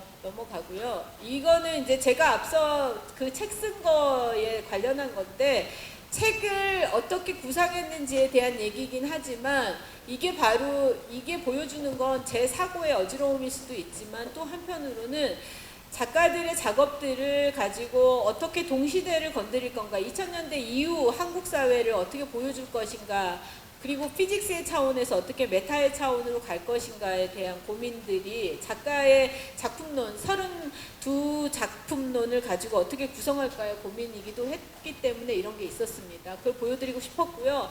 그러니까 이거는 제 머릿속을 보여드리는 것도 있지만 어떤 현상도 이분법적으로 천군백군, 좋은 거 나쁜 거, 선, 악, 이렇게 말할 수 없다는 거, 그 얘기로 결부되고요. 자, 이 책의 뒷부분이 이렇게 2부가 피시스 메타 혹은 메타피시스라는, 오늘 제가 얘기했던 부분 있잖아요. 물질계와 물질계 너머의 형이상학계라고 얘기하는, 안 찍어도 돼요. 책을 사면 볼 수 있어요. 농담이에요.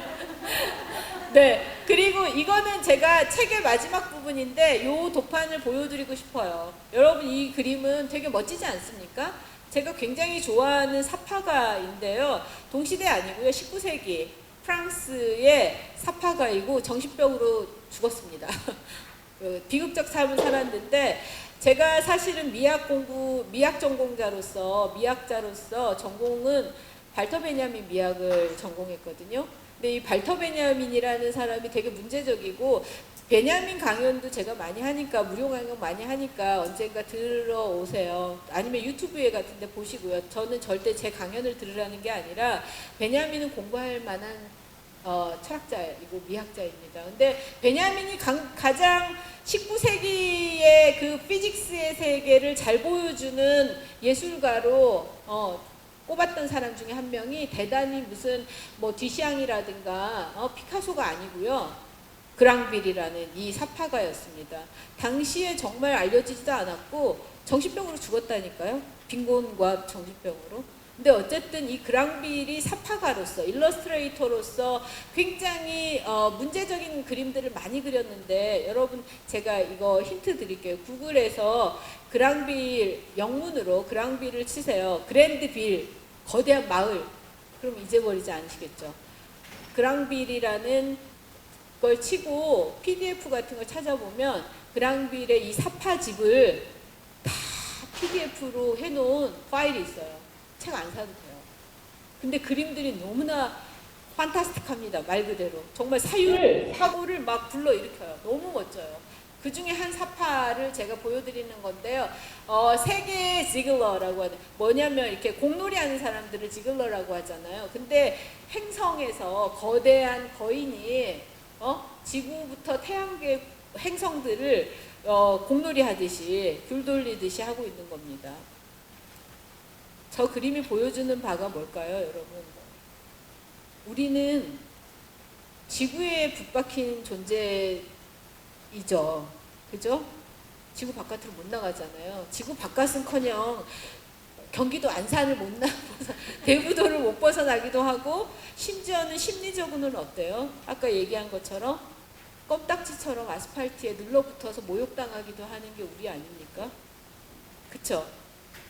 극한 상황에서는 그렇잖아요. 껌딱지처럼 내가 아무 잘못이 없지만 사회에서 그렇게 모욕당하고 비참한 상황에 처하기도 하잖아요.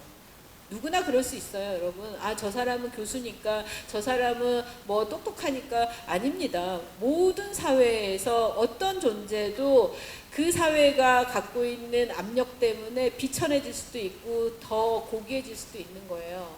근데 제가 이 그림을 보여드리는 이유는 그 공동체가, 그 집단이 기껏해야지 알고 있는 영역이 아스팔트 정도야. 그러면 계속 그 사회는 그렇게 수준이 낮은 사회가 되는 겁니다. 그런데 예를 들면 그 사회가 계속 유토피아를 꿈꿔요. 심지어는 우주가 자기네들 생각과 활동의 무대예요. 그러면 정말로 비저너리해지는 거죠. 메타피직스가 되는 거죠. 지금 젊은 세대들이 가성비 얘기하고 자기가 먹고 사는 문제로도 허덕거리잖아요. 그러니까 어때요? 꿈은 고사하고 정말로 다음 해 뭘 해야 될지도 모르는 사회가 됐잖아요. 한국 사회가. 물론 기성세대의 책임입니다. 저 같은 사람의 책임도 있다고 생각해요. 그런데 말하자면 그 젊은 세대가 아무리 자기가 물려받은 세계가, 월드가 그런 식으로 가성비를 따져야 되고 알바와 시급 얼마에 허덕거려야 된다 하더라도 자기 꿈을, 자기의 사회관계를, 자신과 자신의 친구들의 어떤 인식 수준을 거기에 붙잡으면 안 돼요. 저는 안 된다고 얘기하고 싶어요. 그게 우리를 위한 예술 철학으로 제가 하고 싶은 얘기입니다. 그럼에도 불구하고라는 게 있어야 되는 거죠. 내가 처한 현실이 나의 피직스의 차원은 지금 껌딱지처럼 붙어있는 이 상황이라 하더라도 어때야 된다고요? 좀 더 나은 사회, 좀 더 괜찮은 세계, 그리고 유토피아적이거나 코스믹한 사회를 구상해야 돼요. 그게 메타피직스 형이상학의 과제고 컨템포러리 아트의 과제라는 겁니다. 그게 지금 제가 보여드리는 것들이에요. 그리고 문제는 그런 식으로 다른 사회나 다른 세계를 구상하거나 그 구상한 것들을 비주얼라이즈해서 여러분들이 예술가라면 여러분들이 저처럼 책을 쓰거나 철학을 하는 사람이라면 그거를 서술해서 다른 사람들하고 공유할 수 있어야 돼요. 그게 바로 예술의 사회적 기능이고 역할인 겁니다. 말하자면. 그리고 좋은 예술가나 좋은 학자나 좋은 철학자의 기준은 그런 데 있을 거예요. 어떻게 그 구상화를 잘하는가, 설득을 잘하는가, 다른 비전을 보여주는가. 그와 관련해가지고 마지막으로 하고 싶은 얘기는 이런 겁니다. 여러분들이 굉장히 많은 용어로 지금 많이 듣는 얘기가 제4차 산업혁명일 거예요. Post Revolution이라고 하죠. 굉장히 스트레스풀한 단어기도 해요. 누군가들한테는. 그죠? 이렇게 억압적이에요. 막 4차 산업혁명 얘기를 계속 하는데 실체도 모르겠지만 뭐 직업은 없어진대. 뭐 또 근데 또 한편으로는 뭐 예술가들이 더 잘할 거야. 창조자, 창작자, 메이커 뭐 이러면서. 그러나 그런 부분에서도 우리가 계속 생각해야 되는 건 이런 거라는 거죠. 왜 인간이 테크놀로지를 개발해 왔지? 인 거죠. 그건 인간을 위해서이기도 하지만 테크놀로지를 통해서 우리가 지금 처해 있는 이 부박하고 비천한 아까 제가 미량을 예를 들었던 것처럼 아니면 안네 이모프의 그런 독일관 작품에서 말하자면 굉장히 이미지 레디된, 이미지화된 이 디지털 상품 사회 이런 사회 속에서 말하자면 테크놀로지가 무엇이어야 하는지에 대해서 생각해 볼 필요가 있는 겁니다. 그게 4차 산업혁명에서도 굉장히 중요한 문제가 되는 거예요. 왜 테크놀로지를 개발하나? 아니면 왜 테크놀로지를 통해서 우리가 계속해서 어떤 개선을 하려고 하지? 그건 한편으로는 인간이 이롭기 위해서이기도 하지만 테크놀로지의 궁극적 목적을 인간이 잘 실현시켜줘야 되기도 하기 때문이에요. 테크놀로지의 철학적 용어인데요. 텔로스라는 말이 있어요. 텔로스.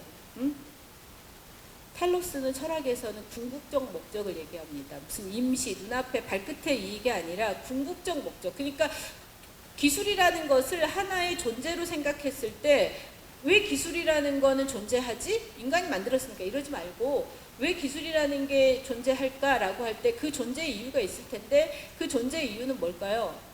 제가 아까 얘기한 제 전공의 발터 베냐민 철학으로 얘기하면 테크놀로지의 존재 이유는 인간과의 상호작용에 있습니다. 그래서 인간이 인간을 억누르는 모든 강압으로부터 좀 더 자유로워지도록 하게 하는 데 있어요. 인간을 억누르는 강압을 뭐라고 그러냐면 옛날에 기술이 덜 발달됐을 때는 자연이었죠. 그리고 점점 우리는 어때요? 아까 제가 수 같은 사람들 예를 든 것처럼 사회적인 갈등이나 이런 게 압력으로 계속 작동하잖아요. 그죠? 그리고 우리가 아무리 고도의 기술과 의학과 산업을 발달해 왔다 하더라도 여전히 우리는 자연의 강압으로부터 벗어나지 못했어요. 구체적 사례 하나만 들까요? 절대적 사례. 절대로 인간이 인간의 조건에서 탈피하지 못했다라고 할 수 있는 거. 쉬운 얘기인데. 맞습니다. 맞아요. 거기 VIP석이에요? 누구 처음 봤는데.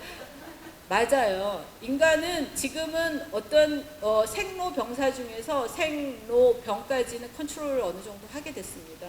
사를 아직도 해결 못했잖아요. 사는 인간이 존재론적으로 갖고 있는 강압이에요. 자연의 강압. 쯔방, 독일어로 쯔방이라고 하는데 그거를 해결하지 못했잖아요. 그죠? 오래 살다 하더라도. 테크놀로지의 궁극적인 텔로스, 목적은 바로 그런 데 있다는 겁니다. 인간이 처해 있는 그 절대적인 강압, 자연의 강압, 문명론적인 거, 아니면 뭐 사회적 긴장관계 같은 것들을 풀어서 좀 더 인간을 자유롭게 해주는 거. 그래서 인간과 기술이 상호 유의하는 게 바로 테크놀로지의 궁극적 목적이라는 거예요. 과학자들이 아니면 엔지니어가 아니면 과학 철학자가 과학을 발전시키는, 기술을 발전시키는 궁극적 가치는 거기에 있다는 겁니다.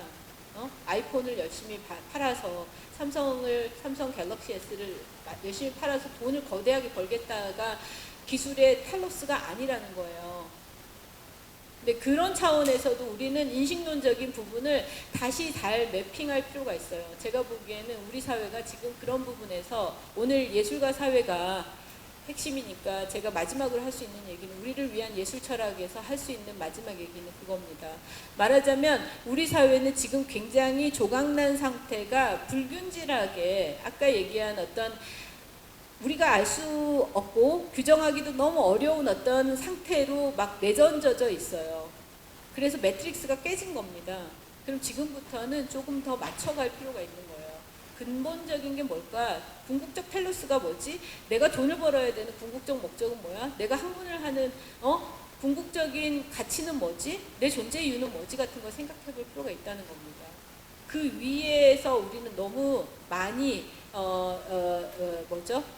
일상을 쫓기기 시작했어요. 돈을 더 벌어야 된다고, 먹고 살아야 된다고, 아니면 더 명성을 얻으라고 막 이런 식으로. 그러면서 어때요? 사회관계가 아까 존 론슨의 얘기처럼 말하자면 인간과 이데올로기의 관계에서 이데올로기가 우위의 사회가 돼버린 겁니다. 그래서 말 그대로 예술을 위한 예술이 나오거나 아니면 소셜 미디어를 위한 소셜 미디어가 나오거나 하는 식이 되고 있다는 거죠. 마지막 얘기 할게요. 제가 오늘 첫 번째 사례로 현대미술 컨템포러리 아트의 사례로 들었던 건 올해 베니스 비엔날레 독일관의 안네 이모프의 파우스트였잖아요. 주먹질이라는 제목의 작업이었잖아요. 마지막 작품은 같은 베니스에서 지금 같은 시기에 열리고 있는 전시인데요. 베니스 비엔날레 출품작은 아니고요. 베니스 비엔날레가 열리고 있는 그 인근에 다른 지역에 그 거대한 미술관 두 개가 있어요. 응? 그 여러분 가방 중에 뭐 있을까? 루이비통 막 이런 거 있죠. 패션 브랜드를 여러 개 갖고 있는 그 겁나 부자인 할아버지가 있거든요. 피노 회장이라고 불리는 그 사람이 운영하는 미술관 내지는 갤러리가 있어요. 응? 들어보셨나요? 팔라조 그라시라고 하는 데랑 푼타 델라 도가나라고 하는 두 군데 공간이 있어요. 베니스에는 굉장히 거대한 전시 공간인데 거기서 그 유명한 그리고 한때 국제미술계에서 앙팡테리블 문제아라고 불렸던 데이미안 허스트가 10년 만에 신작전을 하고 있거든요. 자, 그런데 데이미안 허스트의 전시 장면입니다. 지금 이거는 어마무시하죠. 거대하죠. 팔라조 글라시가 3층 정도 건물인데 거기를 관통하는 거대한 브론즈 조각이 있고요. 그 다음에 여기 오른쪽은 푼타델라 도가나 전시장입니다. 전시장의 거대한 조각인데요. 여러분 이 전시에 대해서는 제가 길게 얘기 안 할게요. 웹진은 읽으세요. 그냥. 그런데 여기서 제가 마지막으로 하고 싶은 얘기가 뭐냐면 이 전시가 굉장히 지금 히트쳤다 그러고 사람들이 엄청 많이 보러 가기도 하고 패자가 많이 돼요. 게다가 데이미안 허스트가 약 한 5, 6년 전에 런던의 게고시언 갤러리에서 전시했을 때 이미 데미안 허스트는 죽었다 뭐 이런 평가가 나왔어요. 전시가 너무 안 좋았기 때문에. 근데 이 푼타델라 도가나와 소위 팔라조 글라시 전시를 통해서 데미안 허스트가 리서렉션 했다, 막 부활했다, 막 이런 식으로 평이 막 엄청 좋았거든요. 그런데 여러분이 나중에 가보세요. 왜냐하면 매우 자기복제적인 작업들을 했어요. 그러니까 내용은 얘기 안 할 텐데, 근데 왜 그렇게 했을까라고 할 때 팔이 계속 아파요. 마이크를 계속 들고 있어가지고. 왜 그렇게 했을까라고 할 때 데미안 허스트한테는 굉장히 중요한 컬렉터 클래스가 있는 겁니다. 컬렉터층이 있는 거예요. 그 컬렉터들을 위해서 전시작이 있고 그 전시작에 3개의 에디션이 있어야 되는 거예요. 그리고 그것들이 모두 전시됐어요. 그러니 감상자 그냥 저같이 살 마음도 없고 살 돈도 없는 감상자, 그러나 아주 그 비판적 사고를 하고 있는 감상자는 너무 지루한 거죠. 말하자면 뻔한 얘기를 하는 것 같고. 그래서 근데 어쨌든 통신에 따르면 아트뉴스가 보고하기를 뉴스로 다뤘는데 너무 영문의 압박이 있나요, 여러분? 짧게 제가 얘기할게요. 통신에 따르면요, 그 2개 전시장에 189개의 작품이 있었어요. 그리고 그 작품들에는 각자 하나 작품당 3개의 에디션이 있었어요. 그러니까 에디션 3개까지는 작가가 보증을 해주면서 컬렉터에게 파는 거예요. 현대미술이 이래요. 여러분, 디 온리원이라는 현대미술은 더 이상 없어요. 있을 수도 있겠지만 어쨌든 그런 식의 컨템포러리 아트가 진행되고 있진 않아요. 근데 어쨌든 그렇게 하는데 거의 다 팔렸다. 그 많은 작품이 189개 거의 다 팔렸다. 뭐 이런 얘기가 기사로 나왔고요. 그 중에 작품 중에 뭐 이때 5월에 전시 오픈했는데 5월달 바로 아트뉴스에 기사 뜬 건 60-70%가 벌써 팔렸다. 그리고 이거 판매를 어떻게 했냐면 전시가 오픈하기 전에 프라이빗 뷰도 아니고 PDF 파일을 만들어서 컬렉터들한테 돌렸대요. 데미안 허스트의 작품을 이미 알고 있는 사람들 있잖아요. 갖고 있는 사람들, 컬렉터들한테 PDF 파일을 돌렸어. 그래서 당신이 원하는 걸 체크해 주세요. 라고 해서 선 판매를 먼저 했어요. 그리고 그렇게 해서 근데 그 중에는 어떤 그 패밀리 모르겠어요. 이게 중동이나 뭐 이런 것 같아요. 나마드 패밀리, 그 다음에 무그라비, 그 다음에 차이니스 컬렉터 이런 사람들이 다 샀답니다. 제가 이걸 왜 인용하고 있을 것 같아요? 여러분 앞에서 저는 컨템포러리 아트의 소위 컨텐츠, 그 다음에 필로소피컬한 차원을 굉장히 강조하고 굉장히 그럴듯하게 현대미술이 그런 식의 소셜 펑션을 사회적 기능을 한다고 얘기했잖아요. 그렇지만 다른 한편 현대미술에 부정할 수 없는 굉장히 큰 소위 현실은 빅머니입니다. 메이크 빅머니. 엄청난 돈을 만들어내는 거예요. 그리고 돈들이 유동하는 거예요. 계속 움직여요. 그게 바로 소위 컨템포러리 아트 씬이에요. 굉장히 컨트라스트가 강하죠, 여러분. 근데 이렇게 얘기할 수 있을 것 같아요. 여러분이 현대미술을 수용한다는 거는 시간 또 사실 제가 더 쓴다고 해놓고도 그 시간도 넘었는데요. 이거 내가 손해인데. 자, 현대미술을 수용하는 방법은 굉장히 많아요. 사실은 어떻게 많냐면 우리가 돈이 많아서 컬렉션을 할 수도 있겠지만 아니면 요즘 뭐 굿즈 뭐 이런 것도 있겠지만 한편으로는 제 생각에는 그거를 사유하는 거예요. 그러니까 개인적으로 소유한다 말고 사유, 생각을 하는 거예요. 그 작품에 대해서 자기 삶을 성찰할 수도 있고 사회를 성찰할 수도 있고 타인을 들여다보려고 할 수도 있고 우리 시대를 보려고 할 수도 있고 나아가서는 어때요? 미래에 대해서 Our bright future에 대해서 생각할 수도 있고 이게 현실이구나, 이게 내일이구나.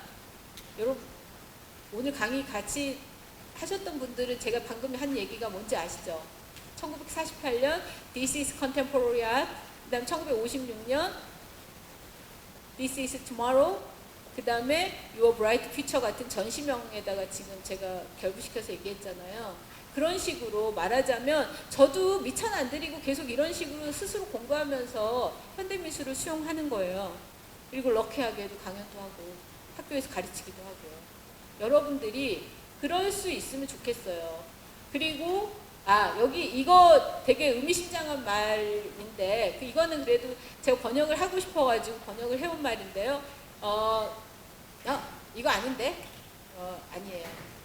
여러분 이 얘기는 안 해도 될 것 같고요.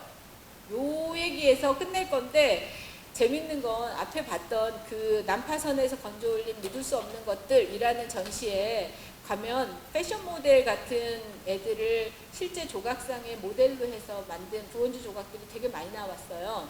근데 그 중에 자기가 모델을 섰던 남자애가 있대요. 근데 그 친구가 이 아트뉴스에 인터뷰를 해놨더라고요. 근데 뭐라 그랬냐면 나는 이 모델을 했었는데 데미안이 너 베니스 와본 적 있어? 그래서 없다 그랬더니 그럼 이번에 한번 와봐. 그러고 초대를 해줬대요. 모델을 섰으니까. 그래서 나 베니스 처음 왔는데 너무 멋진 곳인 것 같아 라고 얘기하고 내가 얘기 들어보니까 내가 모델을 섰던 그 조각 작품이 팔렸대 라고 그 젊은 남자애가 그렇게 얘기하면서 마지막 말이 압권이에요. 자 이제 나는 미술사의 일부가 된 거 아니겠어? 이렇게 얘기했어요. 놀랍죠? 여러분 그런 젊은이의 사고가 이상하다는 얘기를 하는 게 아니에요. 그렇게 흘러가는 게 미술이기도 하고 미술사가 되기도 하고요.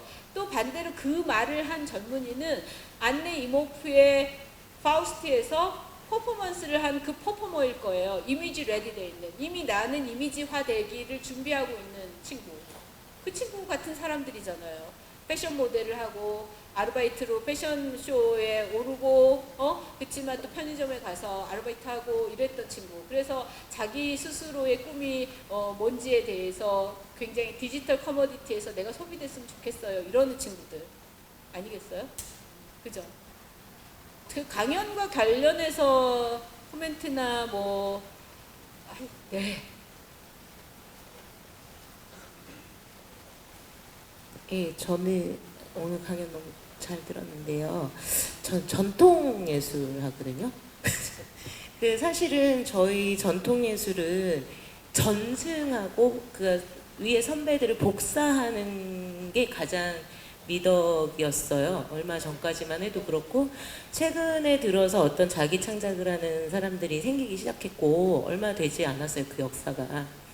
근데 저는 사실은 미술도 굉장히 좋아하고 교육도 많이 해요. 요즘에는 국악에서도 미술사나 이런 거에 대해서 국악에서도 교육을 하기는 하는데 그러니까 지금 선생님 설명을 해주신 거에 강의 내용에 굉장히 공감은 가지만 실제적으로 제가 어떤 그런 창작 활동을 하는 거에 대해서는 어떤 갭이 있는 거예요. 어떤 식으로 가야 되는지에 대해서. 근데 그게 해주실 수 있는 어떤 어드바이스라든지 그런 것들에 대해서 한번 궁금합니다. 네, 아니요. 제게 이렇게 말할 수 있는 기회를 주셔서 그런 질문을 해주셔서 굉장히 감사한데요. 일단은 제가 지금 동덕여대에 있거든요. 솔직하게 얘기하면 동덕여대 지금 제가 가르치는 학생들이 많은 경우 선생님 같은 고민을 하는 학생들입니다. 그래서 너무나 가까운 질문이기도 한 거예요. 말하자면 이제까지 우리가 교육받고 좋거나 가치 있다고 해왔던 어떤 예술의 전통이라든가 아니면 형식들이라든가 정신이 있었어요.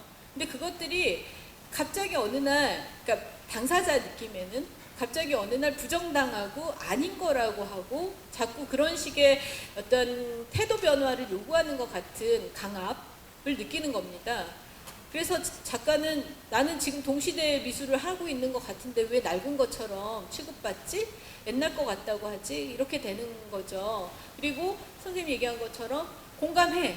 현대미술 이런 것들이 있다, 의미 있다, 가치 있다 하고 공감은 하지만 내가 그걸 해야 되는 건 아니잖아. 이런 생각을 하게 되는 겁니다. 제가 드릴 수 있는 말도 바로 그 부분에 있어요. 오늘 강의에서 제가 중간에 한번 딱 강의에서 강조했던 부분인데 이거는 정답이 아니라 텐던시라고, 경향이라고 그랬잖아요.